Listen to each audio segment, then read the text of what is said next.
ये वीडियो हमारे कैमरे से रिकॉर्ड नहीं हुआ है, ये सोशल मीडिया के माध्यम से हमारे पास आया है और हमने जब इस बुजुर्ग की बातें सुनी तो हमें लगा कि ये बात पूरे देश तक पहुंचानी बहुत जरूरी है। हम इस वीडियो की पुष्टि नहीं कर सकते, लेकिन इस वीडियो में जो विचार हैं उन पर ध्यान देना आज पूरे देश के लिए जरूरी है और इसीलिए आज ये वीडियो हम आपको दिखा रहे हैं। आप सुनिए ध्यान से इस वीडियो में ये जो शख्स हैं ये क्या कह रहे हैं और मुझे यकीन है आपको इनकी बातें सुनकर न सिर्फ अच्छा लगेगा बल्कि आप इनसे सहमत भी होंगे। बहैसियत मुसलमान मैं मायूसी की कभी हिमायत नहीं कर सकता, मायूसी की वकालत नहीं कर सकता, मायूसी को सपोर्ट नहीं कर सकता। इस्लाम में मुसलमानों के लिए मायूसी की कोई जगह नहीं है। हम बुझते हुए चिराग ज़रूर हैं, मगर अंधेरों को खौफ हमी से है। हम टिमटिमाते हुए चिराग सही हैं, मगर यकीन मानिए अंधेरे को अगर कोई मिटा सकता है तो चिराग ही मिटा सकता है। इसलिए मायूसी की तो कोई गुंजाइश नहीं। हाँ, गुस्सा ज़रूर है और गुस्सा जिंदों को हुआ करता है, मुर्दों को नहीं। मुसलमानों को अगर हालात पे गुस्सा है तो मैं उस गुस्से को मिटाऊंगा नहीं, बल्कि उस गुस्से की परवरिश करना चाहता हूँ। मैं कहता हूँ, हाँ मुसलमानों, गुस्से पे आओ और इतना गुस्सा करो कि अपने अंदर छुपे हुए शैतानों से दुश्मनी शुरू कर दो। गुस्से पे आओ और उन दाढ़ी टोपी मक्कारों के खिलाफ अपने गुस्से का इजहार करो जो स्टेज से लेकर ऐवानों तक तुम्हें और हमें बेचते हैं और उनकी शक्ल मुसलमानों जैसी होती है। हाँ मुसलमानों, गुस्सा दिखाना है तो ज़रूर दिखाओ। अपने घरों के उन माँ बहनों के बारे में दिखाओ जो बुर्का पहनकर शरीयत के खिलाफ चंद सिक्कों में बिक जाया करती हैं और हम सब के सर शर्म से नीचे झुक चुके हैं। आखिर हमारे इदारे क्या कर रहे हैं? आखिर हमारी अंजुमनें क्या कर रही हैं? मुसलमानों, गुस्सा करना है, मायूस मत हो। अगर करना है तो एक काम करो, मस्जिदों का हिसाब शुरू करो, मदरसों का हिसाब शुरू करो, बोलने वालों का हिसाब शुरू करो।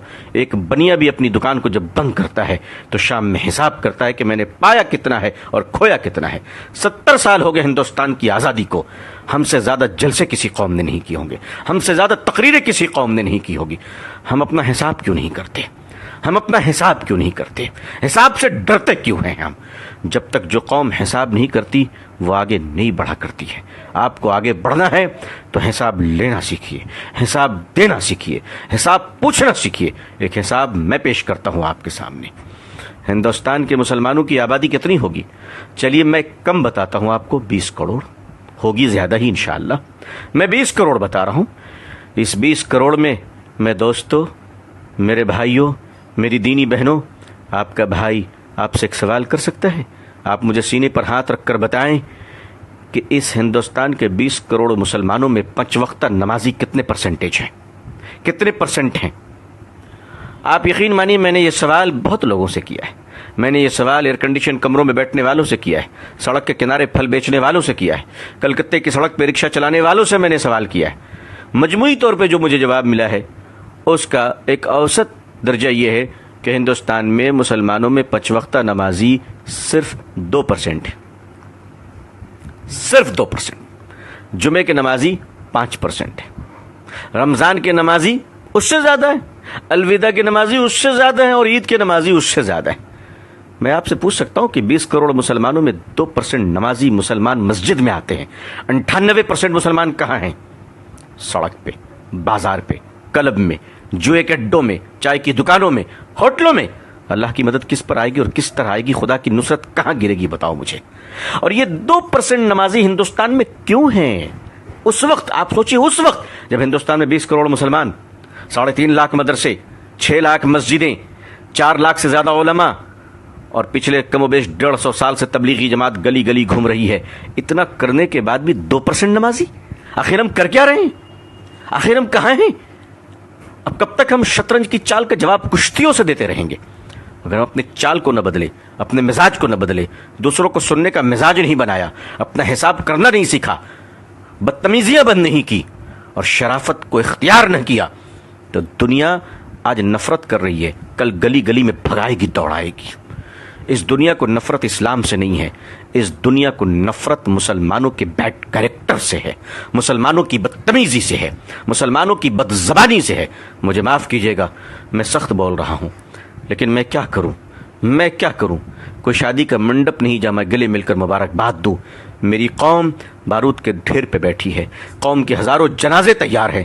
میں محبت کی باتیں, سہلانے کی باتیں, چودھریوں کو سمجھانے کی باتیں, مالداروں کی خوشامد پسندی کی باتیں میں نہیں کر سکتا.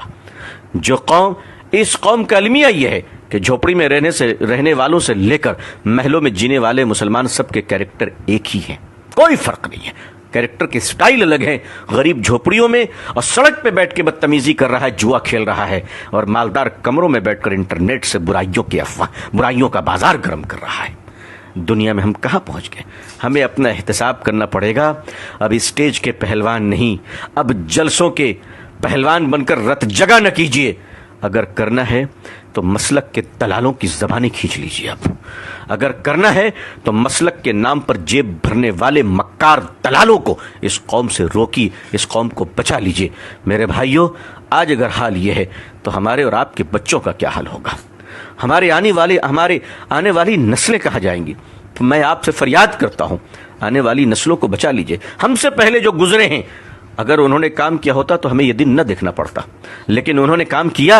انہوں نے یونیورسٹی نہیں بنائی, انہوں نے تاج محل بنایا. اگر وہ یونیورسٹی بنا کے دیے ہوتے, بے شک اللہ جزائے خیر دے ہمارے علماء کو, بزرگوں کو, کہ جنہوں نے مدارس قائم کر دیا. کم از کم آج ہمارے چہرے پہ داڑھی, سر پہ ٹوپی اور زبان پہ اللہ کا نام تو باقی ہے. بے شک ہم اپنے بزرگوں کے قدردان ہیں. ان کی جوتیوں کو اپنے سر پہ رکھنا اپنی خوش نصیبی سمجھتے ہیں. اللہ والوں کا احترام اب خود پر واجب سمجھتا ہوں. لیکن اگر میں سخت کلام کہتا ہوں, سخت جملے کہتا ہوں, تو یقین مانیے میں اپنے بزرگوں کی شان میں گستاخی نہیں, بلکہ میں ایک گنہگار آپ نیک کار بھائیوں کو جگانا چاہتا ہوں کہ ہمیں اس بے بسی کے عالم سے آئیے ہم سب ایک دوسرے کو نکالیں. اگر مدارس کے حالات کو ہم نے اچھے نہیں کیے, اگر مدارس کے چندوں کے خرد برد کو بند نہ کیا گیا, اگر زکوٰۃ کے مال پر بے ایمانی اور محتمین کی اجارت داری اور زکوٰۃ کا مال لے کر مہمانوں پہ خرچ کرنا اور بے ایمانی کرنا اور کمیشن کی بنیاد پر چندہ لینا, مدرسوں کی کمیشن کی بنیاد پر لوگ چندے لے رہے ہیں. اگر آپ نے 1000 روپے زکوٰۃ دیا ہے تو 500 روپے مدرسہ پہنچتا ہے اور 500 روپے اس دلال کے جیب میں جاتا ہے, آپ کی زکوٰۃ ادا نہیں ہوتی. اس قسم کی نحوست اور مردودیت کی وجہ سے آج علماء کے چہرے سے نور نکل رہا ہے. آج دین کی باتیں کرنے والوں کی زبان بے اثر ہو رہی ہے. یہی وجہ ہے کہ مسلمانوں کے اندر بڑی مایوسی چھا رہی ہے, کیونکہ جو ہاتھ پکڑ کر ہمیں نکالنے اور سنبھالنے والے تھے, جب انہی پر شک ہو جائے تو بڑا خطرہ ہوتا ہے, بڑا خطرہ ہوتا ہے. حالانکہ میں جانتا ہوں کہ ایسے لوگ آٹے میں نمک کے برابر ہیں. ایسے بے ایمان دلال قسم کے لوگ بہت تھوڑے ہیں, مگر انہی تھوڑوں نے تو اچھوں کو شرمندہ کر رکھا ہے. انہی تھوڑوں نے تو اچھوں کے حالات برباد کر رکھے ہیں. عزیزان ملت محاسبہ کرے, ملت محاسبہ کرے, اور بالکل محاسبہ کر اپنا حساب کرے, ورنہ اس کے بغیر آگے بڑھنا مشکل ہو جائے گا. امید ہے کہ یہ ویڈیو آپ کو پسند آیا ہوگا. ڈی این اے میں اب ایک بریک کا وقت ہے.